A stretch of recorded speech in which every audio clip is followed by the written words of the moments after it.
২৪-এর গণ অভ্যুত্থানে ভারতে পালিয়ে যাওয়া বাংলাদেশের সাবেক প্রধানমন্ত্রী শেখ হাসিনার নয়াদিল্লিতে অবস্থান করা নিয়ে অবশেষে মুখ খুলেছেন দেশটির পররাষ্ট্রমন্ত্রী এস জয়শঙ্কর। শেখ হাসিনা ভারতেই থাকবেন কিনা সেই সিদ্ধান্ত একান্তই তার উপর নির্ভর করছে বলে জানান তিনি। শনিবার এনডিটিভির এডিটর ইন চিফের সঙ্গে এক অনুষ্ঠানে অংশ নিয়ে জয়শঙ্কর বলেন, বাংলাদেশের সাবেক প্রধানমন্ত্রী শেখ হাসিনার ভারতে অবস্থানের বিষয়টি পুরোপুরি তার ব্যক্তিগত সিদ্ধান্ত এবং যেসব পরিস্থিতি তাকে ভারতে নিয়ে এসেছে সেগুলোই এখন তার সিদ্ধান্তকে প্রভাবিত করছে। বাংলাদেশের ছাত্র জনতার অভ্যুত্থানে ক্ষমতাচ্যুত হয়ে গত বছরের ৫ই আগস্ট ভারতে পালিয়ে যান তৎকালীন প্রধানমন্ত্রী শেখ হাসিনা। তারপর থেকেই সেখানে রয়েছেন তিনি।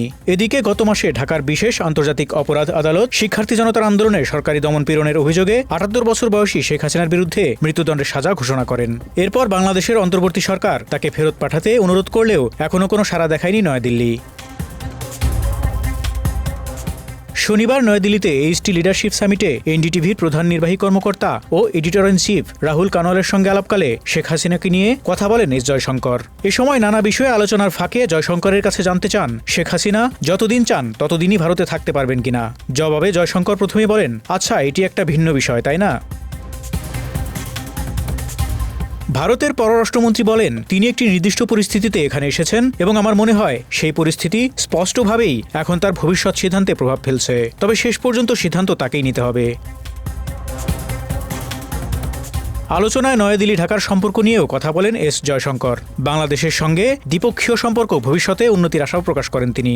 বাংলাদেশের অতীত রাজনৈতিক বিষয়গুলোর কথা উল্লেখ করে ভারতের পররাষ্ট্রমন্ত্রী বলেন, আমরা যা শুনেছি তা হলো বাংলাদেশের মানুষ, বিশেষ করে যারা এখন ক্ষমতায় আছেন, তাদের আগের নির্বাচনগুলো কিভাবে পরিচালিত হয়েছিল সেটা নিয়ে সমস্যা ছিল। এখন সমস্যা যদি নির্বাচনী হয় তাহলে প্রথম কাজ হবে একটি সুষ্ঠু নির্বাচন করা। ভারত বাংলাদেশের ভবিষ্যৎ দ্বিপাক্ষিক সম্পর্ক নিয়ে আশাবাদ ব্যক্ত করে জয়শঙ্কর বলেন, ভারত তার প্রতিবেশীর জন্য গণতান্ত্রিক পথই কামনা করে। তিনি আরও বলেন, আমাদের দৃষ্টিতে আমরা বাংলাদেশের মঙ্গল চাই। একটি গণতান্ত্রিক দেশ হিসেবে আমরা দেখতে চাই বাংলাদেশের জনগণের ইচ্ছা যেন গণতান্ত্রিক প্রক্রিয়ার মাধ্যমে নির্ধারিত হয়। গণতান্ত্রিক প্রক্রিয়া থেকে যে সরকারই আসুক না কেন, দ্বিপাক্ষিক সম্পর্কের বিষয়ে তাদের একটি ভারসাম্যপূর্ণ ও পরিপক্ক দৃষ্টিভঙ্গি থাকবে এবং পরিস্থিতির উন্নতি হবে বলেও আশা প্রকাশ করেন ভারতের পররাষ্ট্রমন্ত্রী। Desk report, Dhaka express.